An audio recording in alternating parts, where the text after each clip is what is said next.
آمدید۔ آج میں آپ کے لیے لے کر آئی ہوں ایک نئی ویڈیو جس میں آپ کو بتاؤں گی فرعون کی بیوی اور حضرت بی بی آسیہ کا واقعہ۔ ایمان کی خاطر اپنی جان قربان کرنے والی ایک دلیر خاتون جس نے موسیٰ علیہ السلام کی پرورش کی اور بچپن میں انہیں فرعون کے ظلم و جبر سے بچایا، لیکن وہ خاتون جب اللہ پر ایمان لائی اور فرعون نے اس کے ساتھ کیا سلوک کیا اور ایسا کیا ہوا کہ اس عورت کو دنیا کی عظیم ترین عورت کا لقب دیا گیا۔ فرعون مصر کا ایک ظالم جابر بادشاہ تھا۔ اس نے مصر میں آباد قوم بنی اسرائیل کو غلام بنا رکھا تھا اور ان پر ظلم کے پہاڑ توڑتا تھا۔ فرعون نہایت مغرور بادشاہ تھا اور خود کو لوگوں کا خدا اور رازق کہلواتا تھا۔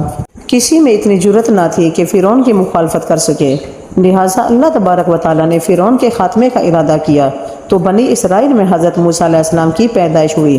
جب موسیٰ علیہ السلام کی پیدائش ہوئی تو ان دنوں فرعون نے اپنے سپاہیوں کو یہ حکم دے رکھا تھا کہ بنی اسرائیل میں جو لڑکا بھی پیدا ہو اسے قتل کر دیا